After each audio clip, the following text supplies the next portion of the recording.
तो hello student, मैं राहुल शर्मा आपका बहुत ज़्यादा स्वागत करता हूँ अपने चैनल पे। तो अब हम लोग यहाँ पे वृत्तीय गति के वीडियो नंबर 2 पे आ चुके हैं। ठीक है, अगर आपने पहली वीडियो नहीं देखी तो जाके सबसे पहले तो उस वीडियो को देखो, क्योंकि फिर ज़्यादा अच्छा समझ में आएगा ये, और बहुत ही इंपॉर्टेंट वीडियो होने वाली है ये आप लोगों के लिए। तो पहले चैप्टर में हमने पढ़ा था, एक बार याद दिलाता हूँ मैं आपको, हमने पढ़ा था कोणीय विस्थापन। ठीक है, कोणीय विस्थापन डेल्टा थीटा बराबर डेल्टा एस अपॉन आर करके उसका एक फॉर्मूला आया था। उसके बाद हमने पढ़ा था कोणीय वेग। ठीक है, जो था कुछ इस तरीके से, कोणीय विस्थापन परिवर्तन की दर को हम कोणीय वेग कहते थे। क्लियर। फिर हमने पढ़ा था v is equal to r omega, जहाँ पे v जो था वो परपेंडिकुलर वाला था, इसके लिए डेरिवेशन करा था। रेखीय वेग और कोणीय वेग में संबंध, और इसमें कुछ अच्छे से न्यूमेरिकल करे थे और कुछ एक दो और अच्छे न्यूमेरिकल करे थे। तो मोस्ट इंपॉर्टेंट वीडियो थी, वो भी आपको देखनी जरूरी है। ठीक है, अगर आपने नहीं देखी तो जाके देखो, लिंक मैं उसमें डाल दूंगा। तो आज हम लोग यहाँ पे जो पढ़ेंगे वो दूसरा पढ़ेंगे।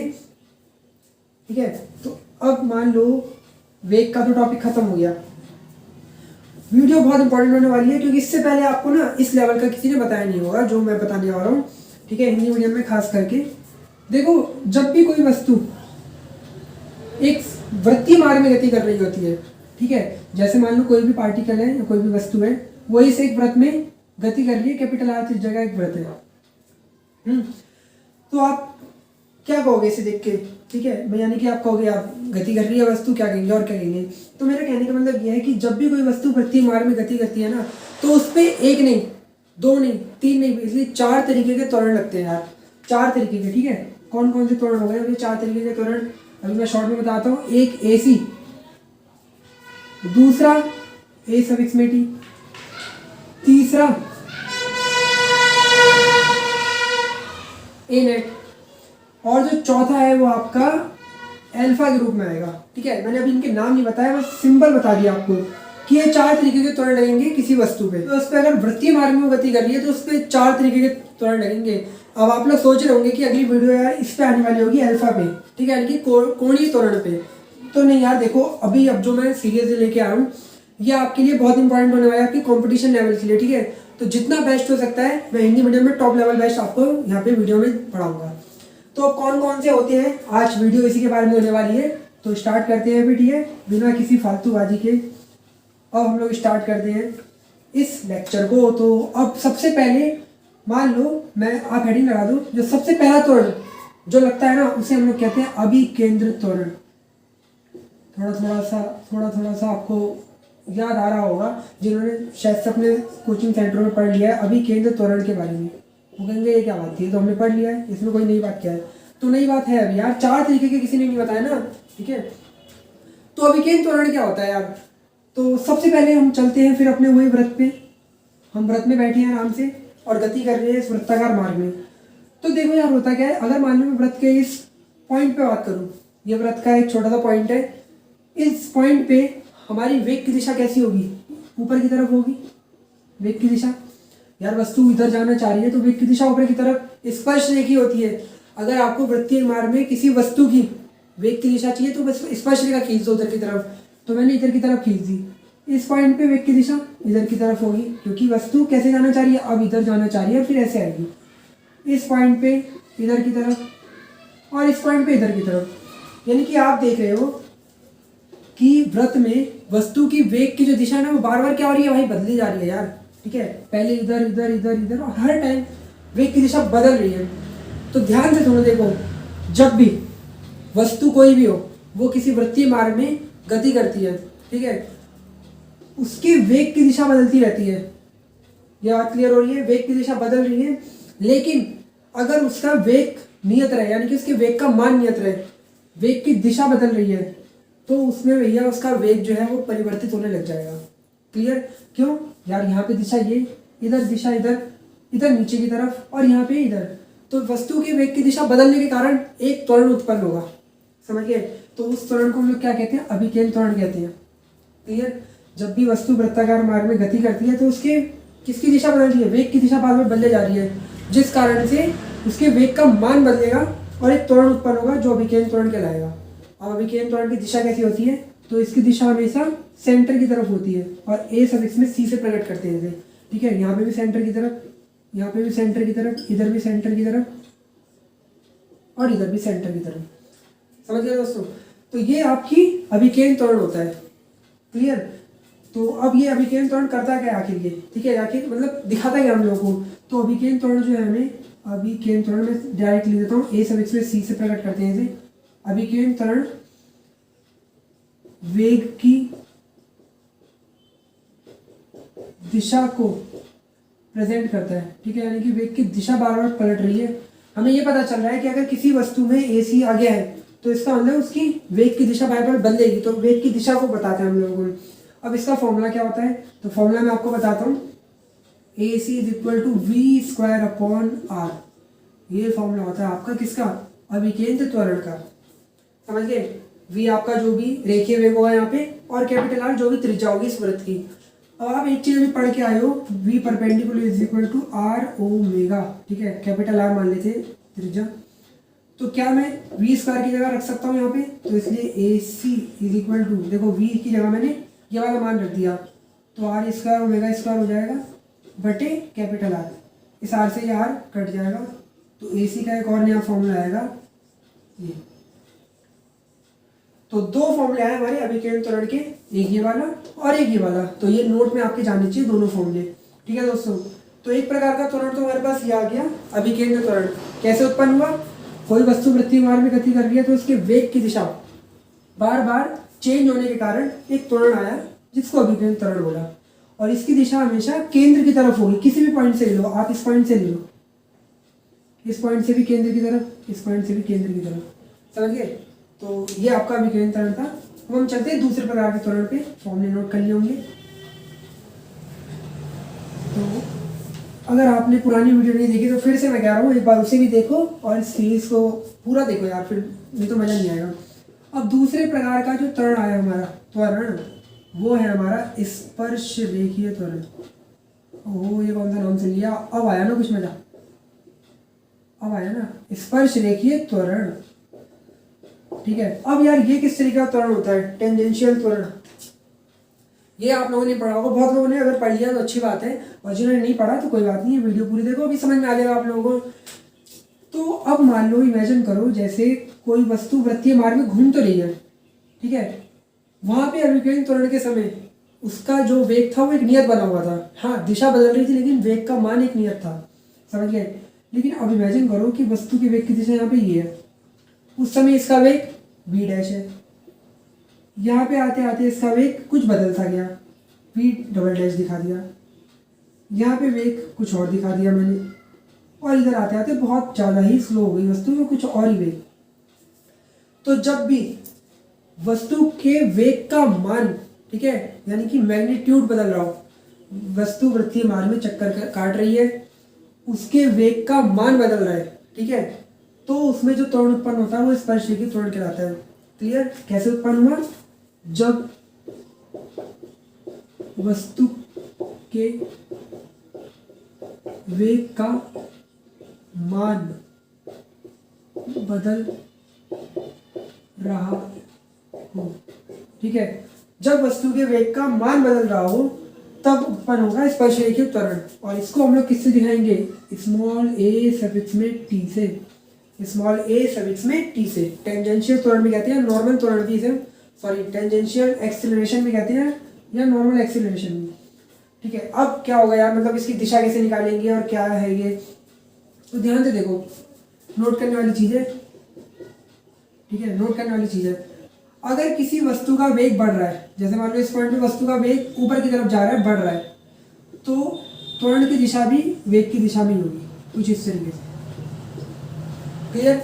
वस्तु इधर की तरफ जा रही है, ध्यान से सोचो, और वस्तु का वेग इधर की तरफ बढ़ रहा है, तो एटी की दिशा भी आपकी इधर की तरफ ही होगी, एटी की दिशा भी इधर की तरफ होगी। यानी कि अगर वस्तु का वेग बढ़ रहा है तो एटी की दिशा उधर की तरफ ही होगी। लेकिन अगर मान लो वस्तु का वेग घट रहा है, जैसे मान लो वस्तु इधर जा रही है और उसका वेग इधर जाते जाते घट रहा है, तो त्वरण की दिशा इधर की तरफ होगी, उसके विपरीत दिशा में। कौन से वाली, स्पर्श रेखीय त्वरण की। तो ये इंपॉर्टेंट लाइन थी और इम्पॉर्टेंट एक त्वरण था, आपको जो जानना जरूरी था। एटी क्या होता है, अब इसको शो किस तरीके से करते हैं, ऐसे तो हो गया, किस तरीके से करें। देखो मैंने बोला खाली वस्तु के वेग का मान बदल रहा है, ठीक है, केवल मान, मैग्नीट्यूड बदल रहा है। अब आपको पता है कि वेग और चाल इन दोनों में क्या अंतर होता है, कोई अंतर नहीं होता, केवल दिशा का अंतर होता है। अगर मैं किसी वेग के केवल मान की बात करूं तो मैं बोलूँगा ना कि हाँ उस केवल क्या ले रहे हैं, उसकी चाल ले रहे हैं, समझ गए। तो यहाँ पे वस्तु की चाल बदल रही है, क्लियर, ध्यान दे देखो। तो मैं कुछ ऐसे दिखा सकता हूँ, ए टी का फॉर्मूला कुछ ये हो सकता है, डी ये कुछ ये हो सकता है। हम केवल बात कर रहे हैं इसके मैग्नीट्यूड की, केवल परिमाण की, दिशा वगैरह से हमें कोई लेना देना नहीं है। तो जब भी केवल उसके मान बदल रहे हो वृत्तीय मार्ग में, तो जो त्वरण उत्पन्न होगा वो क्या होगा, एटी होगा। तो नोट कर लो ये वाला फॉर्मूला। और अगर वीडियो अच्छी लगी हो तो लाइक तो पहले ही करो और चैनल को सब्सक्राइब इससे पहले करो, ठीक है। और अगर कुछ समझ नहीं आए तो मुझे बताओ, मैं दोबारा कमेंट में बताऊंगा आप लोगों को, तो समझ आए ये चीज़। इस बार लिखिए त्वरण। अब तीसरे प्रकार का त्वरण पढ़ते हैं हम लोग। तो ये नोट में जाना चाहिए फॉर्मूला, ध्यान से देखो। अब जो तीसरा त्वरण है वो है हमारा ए नेट, या टोटल त्वरण भी कह सकते हो, ए नेट, ये थर्ड प्रकार का त्वरण है। अब ये क्या बवाल हो गया मतलब, तो देखो सीधी सी बात है, मैं आपको ज़्यादा नहीं बोलूँगा। ए नेट जो होता है ना वो तब उत्पन्न होता है जब कोई भी वस्तु वृत्तीय मार्ग में चक्कर तो काट रही है, उसके वेग की दिशा भी बदल रही है, वेग की दिशा भी बदल रही है, प्लस उसके वेग का परिमाण भी बदल रहा है, ठीक है।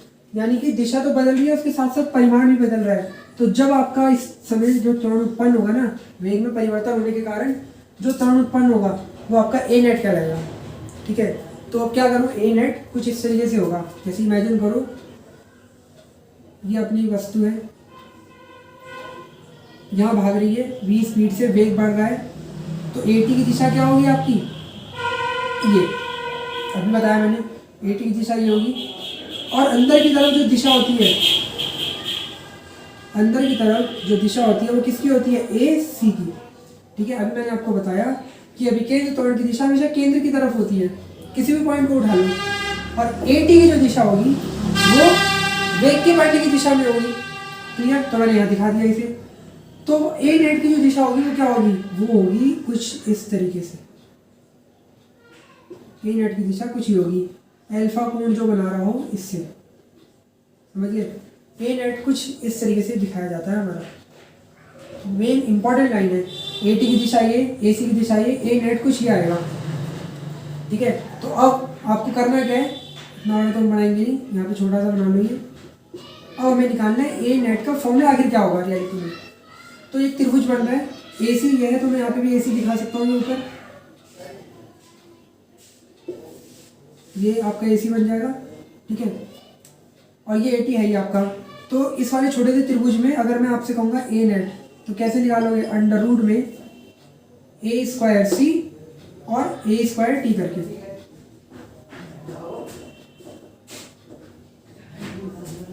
देखो ये अपने पास ए नेट की दिशा है ये, ठीक है, थोड़ा सा इन डाल दिया।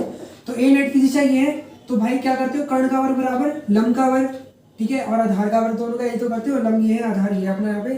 तो अंडर रूट ए स्क्वायर प्लस ए स्क्वायर टी, ये आपका बनेगा ए नेट का फॉर्मूला। कोई आपसे पूछ ले इसकी दिशा बताओ, तो क्या करोगे, टेन अल्फा से दिशा निकलती है, आपको पता है, ठीक है। तो टेन अल्फा का फॉर्मूला होगा ए सी अपॉन ए टी। तो आपको ये भी आना चाहिए कि यार दिशा क्या होगी भाई इसी ए नेट की, आपने इसकी तो बता दी, ए सी की बता दी, ए टी की बता दी, ए सी की दिशा कैसे निकलेगी। तो इसके साथ जो एंगल बना रहा होगा ये, वो आपकी दिशा टेन अल्फा के रूप में दिखाई देगी। अब आपको एक और चीज़ बताता हूँ मैं, ए नेट को वैसे कैसे दिखाएंगे, तो टोटल ए नेट को इस तरीके से भी दिखा सकते हैं, क्लियर। एक फॉर्मूला ये बना, दूसरा ये, क्योंकि अब वस्तु की दिशा तो बदल रही है और उस वस्तु का परिमाण भी बदल रहा है, यानी कि पूरा का पूरा वेग में चेंज हो रहा है भाई। इस बार पूरा वेग चेंज हो रहा है, समझ गए, क्योंकि दिशा भी बदल रही है और परिमाण दोनों एक साथ बदल रहे हैं। इसका एक पूरा का पूरा सदिश राशि चेंज हो रही है आपकी। तो कुछ इस तरीके से दिखाएंगे ए नेट को। तो ये इंपॉर्टेंट थे आपके तीन मेन। अब हम चौथे वाले पे चलते हैं, जो आपको स्कूलों में पढ़ाया जाता है। ये शायद से नहीं बताया जाता होगा, और अगर बताया जाता है तो बहुत अच्छी बात है, कोई दिक्कत वाली बात नहीं है, ठीक है। तो ये तीन तरीके के तो हमने पढ़ लिए। अब चौथा तरीका क्या होता है, उससे पहले एक चीज़ और मैं आपको बताता हूँ। चलो इमेजिन करो, दोस्तों मान लो आपको ये दिया हुआ है कि यार डेल्टा वी है ना, एक नियतांक दिया हुआ है, खाली डेल्टा वी, यानी कि परिमाण जो है इसका वो नियतांक है। तो बताओ तीनों में से कौन सा ऑप्शन सही होगा।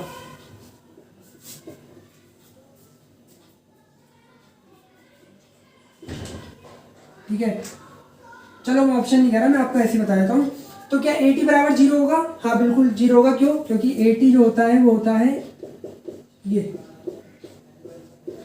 ठीक है। यानी कि आपको किसका अवकलन करना है? आपको डेल्टा V का अवकलन करना है, और डेल्टा V तो आपको एक नियतांक दिया है, और नियतांक का अवकलन क्या होता है भाई? 0 होता है।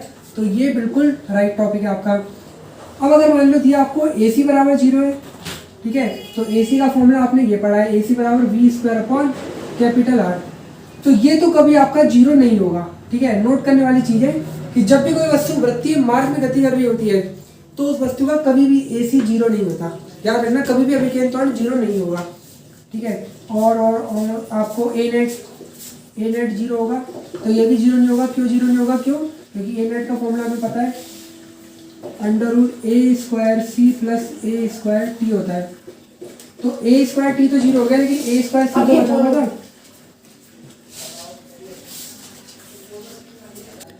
तो दोस्तों ये कंडीशन देखो आपको आनी चाहिए, इंपॉर्टेंट थी, एक मैंने करा दी। अब हम बात करते हैं एक और चीज़ की, ठीक है। अब किस चीज़ की बात करें हम, मैं क्या बताऊँ। चलो अब मैं सीधा अभिकेंद्र त्वरण तो हो गया अपना, 3 तरीके से त्वरण हो गए। चौथा मेन बचा ना, जो आपके स्कूलों में होता है, और वो भी भाई इधर भी कराना जरूरी है, ठीक है। स्कूलों में क्या सब जगह होता है भाई। तो चौथा जो प्रकार है वो आपका है कोणीय त्वरण। कोणीय त्वरण, ठीक है, एंगुलर एक्सेलरेशन, जिसे अल्फा से दिखा। तो कोणीय त्वरण क्या होगा? कोणीय वेग परिवर्तन की दर को कोणीय त्वरण बोलेंगे हम लोग। अब सिंपल सा टॉपिक है यार, ज़्यादा कुछ बताने की जरूरत नहीं है इसमें, हाँ, लेकिन थोड़ा सा इंपॉर्टेंट होने वाला है। अभी आपको एक और फॉर्मूला मिलेगा, वो मैं आपको बाद में कराऊंगा, कोणीय त्वरण और रेखीय त्वरण में संबंध, ठीक है। तो वो बहुत बात की बात है, वो अगली वीडियो में आपको बताऊंगा।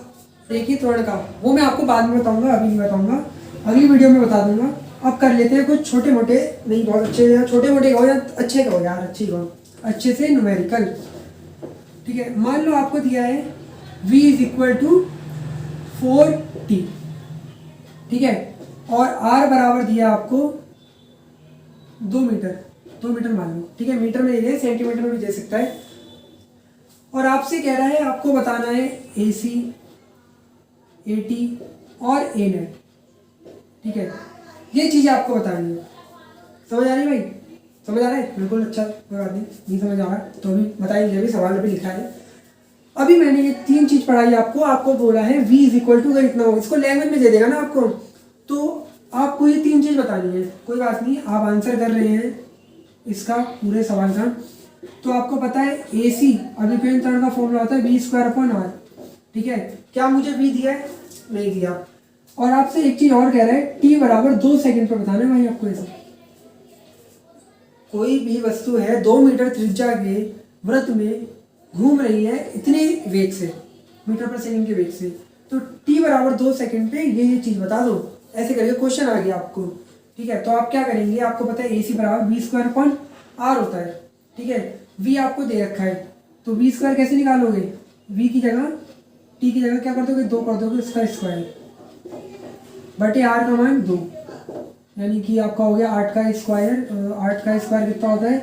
64, ठीक है। काट दो तो 32 मीटर/सेकंड², ठीक है। ये आपका AC आ जाएगा मीटर/सेकंड²।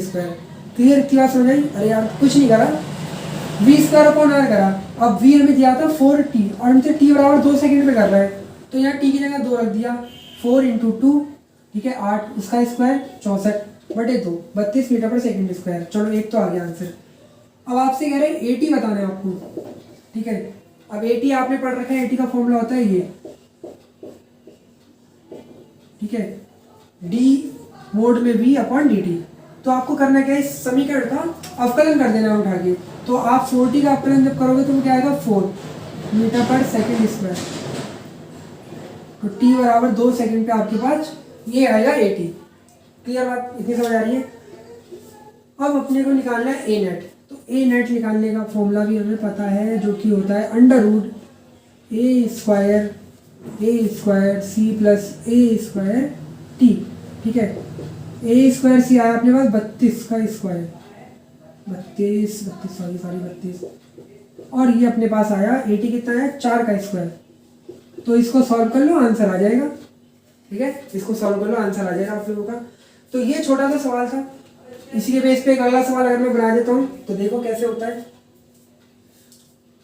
अब मिटा दूँ इसे, ठीक है मिटा दूँ, आएगा समझ में। छोटा सवाल था एक। अब मान लो आपको जो वेग की समीकरण है वो कुछ थोड़ी सी चेंज करके दे दी। इस बार आपको v ना देके आपको दे दिया omega. Omega is equal to 2t, ठीक है, रेडियन पर सेकेंड। और वस्तु जो है वो अभी भी 2 मीटर त्रिज्या के किसी उसमें घूम रही है। तो आपसे कह रहा है भैया t बराबर 1 सेकेंड पर हमें बताओ ac का मान, at का मान, a नेट का मान। क्लियर? अभी भी वो 3 चीज पूछ रहा है, और अगर दिशा भी पूछ ले a नेट की तो वो भी बता देना। क्लियर? tan अल्फा करके। तो हम कैसे करेंगे, हमें पता है ac बराबर होता है v स्क्वायर अपॉन r, लेकिन इस बार तो हमें दिया है ओमेगा, ओमेगा बराबर 2t। तो अब कैसे करें भाई, कैसे करें? तो एक फॉर्मूला आपको पता है, v perpendicular is equal to r omega, ठीक है। r मुझे पता है, मुझे ओमेगा पता है, मैं आसानी से निकाल दूंगा। r की जगह 2, ओमेगा की जगह 2t। तो ये आंसर आया अपना, यानी कि v परपेंडिकुलर कितना आएगा 4t। और अभी मैंने v बराबर 4t के लिए पूरा पूरा सवाल कराया आपको, ठीक है। बस r का मान भी वही है, हाँ t दूसरा हो जाएगा आपका इस बार। तो यहाँ 20 करके जगह हम क्या कर देंगे 4, और t की जगह कितना रख दूंगा 1, उसका स्क्वायर बटे r की जगह 2। तो 4 का स्क्वायर 16 बटे 2, यानी कि 8 मीटर पर सेकेंड स्क्वायर। ये आएगा आपका अभिक्रियन त्वरण। ऐसे अब आपको क्या कर देना है at, जो कि होता है d mode v upon dt, ठीक है। और इस बार आपका जो वेग है वो ये है ना, इसको मत देखना भाई, ये तो आपका क्या है कोणीय वेग है, इसको देखना है हमें। तो इसका आंसर अभी हम लोग 4 मीटर पर सेकेंड स्क्वायर ही आएगा। बहुत से बच्चों को अवकलन नहीं आ रहा होगा तो एक बार टाइप कर ले NCERT फिजिक्स विद राहुल अवकलन, या प्ले लिस्ट में जाके चैप्टर नंबर 3 की वीडियो देख लो, वहाँ पे अवकलन आपको मिल जाएगा। तो आपको समझ आएगा ये कर क्या रहे भाई, ये कैसे 4 आ गया, ठीक है। बाकी कोई दिक्कत वाली बात नहीं है इसमें। अगर वीडियो अच्छी लग रही हो तो लाइक तो पहले कर दो, मैं पहले बता रहा हूँ, और शेयर तो करना ही करना है, और सब्सक्राइब तो उससे पहले करना है। क्लियर? और अब मैं क्या करूँ, इसके बाद अपने को a नेट निकालना है, तो a नेट इधर आसानी से निकल जाएगा, अंडर रूट में a square c plus a square t। Clear? तो इससे आप आसानी से निकाल देंगे ये सवाल। अब मान लो इसी सवाल में थोड़ा सा मैं चेंज कर दूँ। अगर मैं अब चेंज क्या कर रहा हूँ, मैं ध्यान से देखो, समझिए, इसको इतनी चीज़ को मिटा दूँ, इतनी चीज़ को मिटा देता हूँ।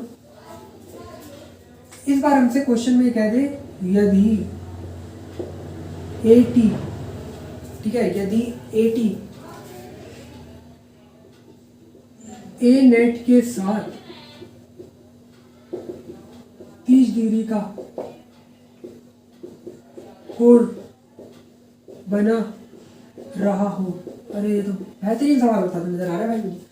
a नेट या at a नेट के साथ 30 डिग्री का कोण बना रहा हो तो वह समय बताओ। ओह, मतलब कितना बेहतरीन सी चीज आई।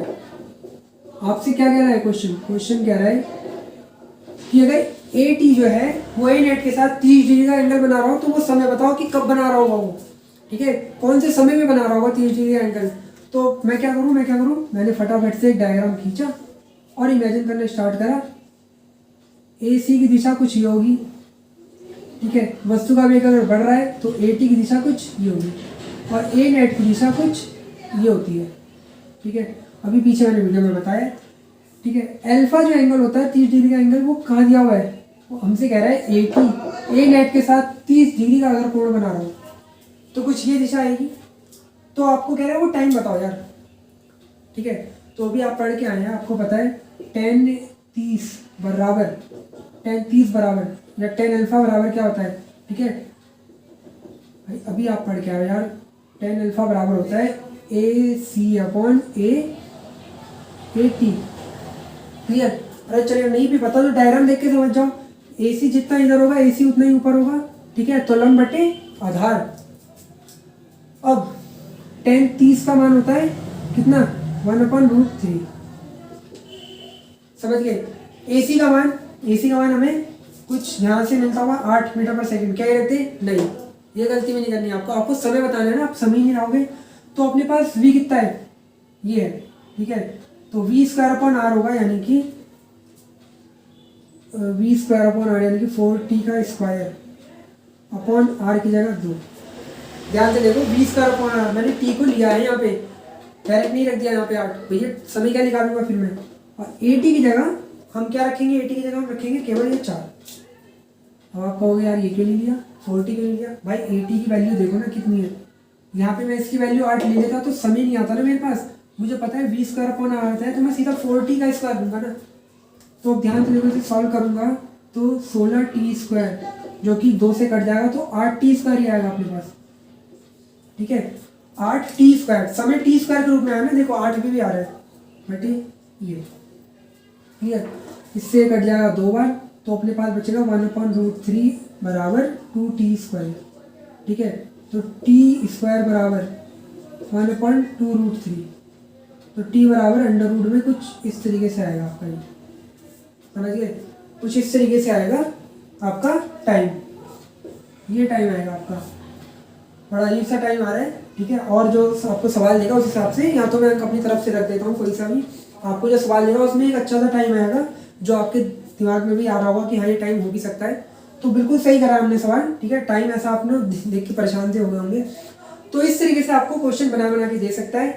अब अभिकेंद्र त्वरण के लिए मैंने फॉर्मूला ड्राइव नहीं करा अभी, तो अगली वीडियो में उसी के बारे में होगी। अगर आपको वीडियो अच्छी लग रही हो तो चैनल को लाइक करो, शेयर करो, सब्सक्राइब करो, और थोड़ी सी नॉइस अगर आ रही हो तो उसके लिए सॉरी। ठीक है, और बस पढ़ो।